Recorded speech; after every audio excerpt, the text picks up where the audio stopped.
Welcome back to another episode of Rock Boys Football. It has been a minute, but the Miami Hurricanes commitment sweatshirt comes back on Thursday afternoon.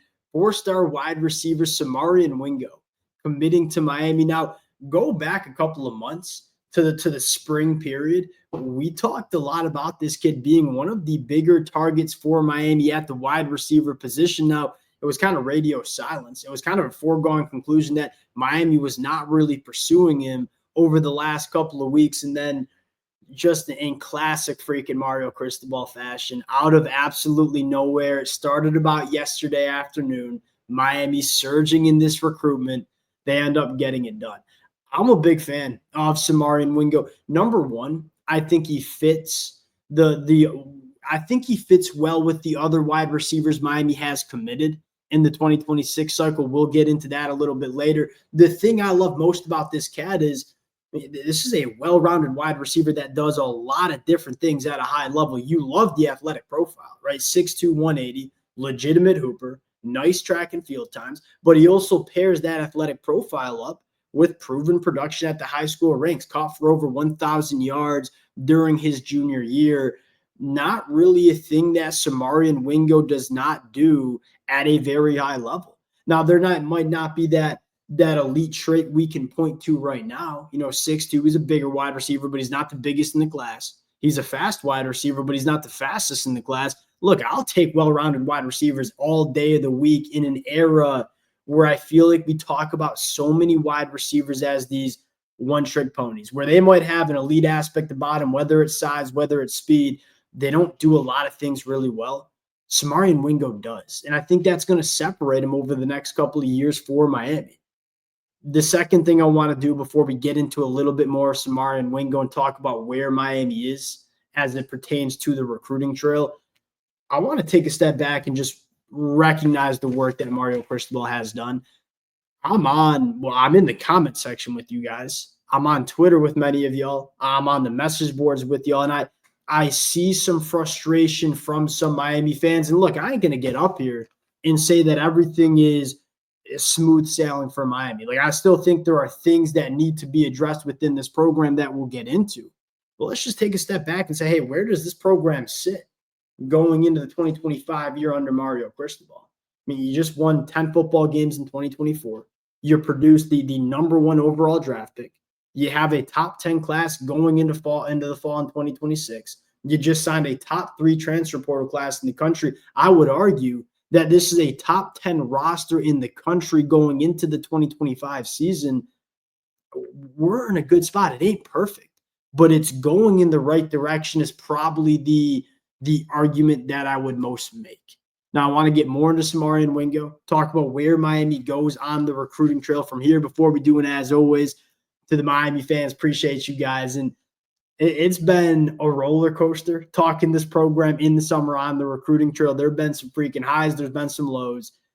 A lot of support from you guys consistently, whether it's good, whether it's bad. And I appreciate you guys. If y'all do enjoy the content, consider subscribing to the channel. Without further ado, let's get into Samarian Wingo. And I would encourage, we're not going to get into the film right now because I want to focus on some other talking points.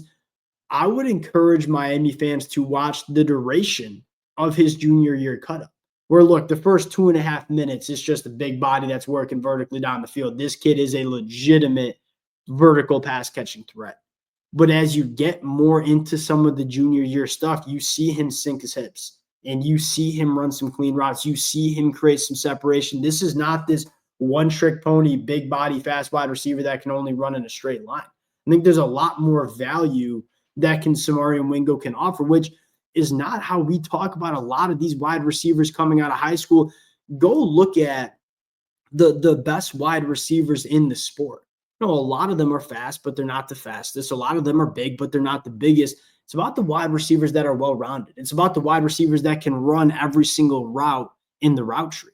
I think Samarian Wingo offers that ability to Miami. Now, I ain't getting up here and saying he's going to be the best wide receiver in the country in 3 years, but I'm saying that he's really well-rounded and he's versatile, and you can use him and ask him to do a lot of different things, which it's not as flashy to talk about as pointing to a 10-6 in the 100-meter dash and saying he's burning it up. But I also think that there's a lot of value that this kid is going to bring for Miami over the next couple of years, you pull in the 2026 cycle.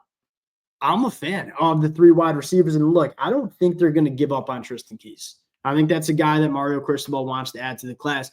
But adding a kid like Samarian Wingo, it makes you feel more comfortable about the depth at this position group. But just as importantly, you're now not approaching the Tristan Keys recruitment out of desperation. Hey, we want Tristan Keys and we're going to make a lucrative and fair offer to Tristan Keys, but we don't need him in order to have a good class in 2026. Damn happy with the 3 wide receivers that Miami has coming in. I think it's important to mention that the receivers Miami brought in 2025, whether it's Malachi Tony, whether it's Joshua Moore, whether it's Dalen Upshaw, we feel pretty good about some of those wide receivers making it happen for Miami over the next couple of years as well. Where does Miami go from here? Is I think the next conversation. The biggest concern I think a lot of Miami fans have at the safety position, which I think is fair. You don't have a safety committed in the 2026 cycle. There's 2 things I would note. One, Kenton Dobson, 2027. I think he'll probably finish if you were to stay in the 2027 class, I think there'd be a good chance he finishes up as a 5-star prospect. There's a lot of buzz about him reclassifying the 2026. I think he plays safety at the next level. Like, that would go a long way to alleviate some of the concern that Miami fans have at the safety position. The other thing that I'll mention is you got 4 cornerbacks committed. I think at least one of them is probably going to play safety. Now, I think Jalen Waters is probably a true cornerback, as is Brody Jennings. I think Camden Portis, I think especially Jontavius Wyman from Georgia, I think there's some safety versatility there. So although on paper it's, hey, we don't have a single freaking safety coming in 2026, I think there are some answers that are currently committed to Miami. And arguably Kenton Dobson reclassifying to 2026 would certainly alleviate some of those pressures as well. There's a lot to like. I think that the next ones you want to talk about, Derek Cooper at the running back position. Sounds like he's going to go to Texas, which is frustrating because Miami has prioritized him just about as much as anybody outside of Jackson Camwell in the 2026 cycle. If there's a position that Miami is going to miss on their top target at, I'd probably want it to be running back for 2 different reasons. Number one, look at their roster. I mean, Mark Fletcher's got 2 years of eligibility. Jordan Lyle's got 3 years of eligibility. Chamar Brown's got 3 years of eligibility. It's not like Miami is hurting for capable running backs over the next couple of years. That's number one. But I think number 2, that's a position that if you want to address in the portal, you can. You can't. Why was the Jackson Campbell commitment so big for Miami? You ain't going to find a Jackson Campbell in the portal. And this is not me saying Derek Cooper ain't a good football player. I think he's the second best running back in the class. I think that's pretty comfortable. That's a position that, one, you feel good about what's on your roster. I think, secondly, you feel like you can address that in the portal if you need to later on in the process. Number 2, hey, we know that Miami had a significant package that was going to go to Derek Cooper, right? It's the only way Miami was going to get into that recruitment. I know he was a local kid, but that was going to be a big boy financial package if you wanted to get him. Oh, can you take some of those funds that were earmarked to Derek Cooper and spread it around this class and fill in some gaps? That's probably the biggest criticism I have about Miami on the trail is they got some elite stuff about this class, specifically the offensive line. There are also some significant concerns. Defensive line, Tyson Bacon, Anthony Kennedy. I like Tyson Bacon a lot, a little less sold on Anthony Kennedy. You want to get those, but that's another position that's hard. That's really freaking hard to address in the portal. You want to make sure you get it right. Hey, Derek Cooper heads to Texas. That stings. That doesn't fire us up. Can we take some of those resources and address some of the other glaring holes in this 2026 cycle, especially glaring holes that might be on this Miami roster? If Ahmad Milton goes to the NFL draft and David Blaze out of eligibility, you're looking at the defensive line and saying, hey, we got to get some bodies coming in this class. Viliami Moala, former Oregon decommits from Oregon, comes to the state of Alabama. We know Miami has made contact. Now, I think UNC is the leader in the clubhouse, but look, that hasn't popped, and that was supposed to pop a week ago. Wouldn't be surprised if that's a recruitment that Miami can get into. That's a kid that I really like. Can you use some of the money that's earmarked to Derek Cooper and then maybe take James Johnson away from Texas. Right? James Johnson's a guy that, hey, is Derek Cooper the better overall prospect? You can make that argument. Who's the more important player for Miami to add in 2026 from a roster building standpoint? I think it's James Johnson. I think that's a comfortable answer.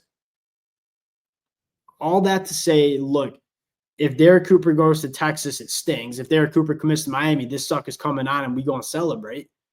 But at the end of the day, I think there are a lot of options that Miami can pursue to make sure they have the most complete and best class possible in 2026. And as frustrating as maybe the last couple of weeks has been, especially when you're looking at other programs in the country kind of racking it up on the trail, I think Miami sits in a good spot. I think they've shown that they can backfill in the portal. I'm not trying to sunshine pump because I think there are some things that we're looking at here that are legitimate concerns.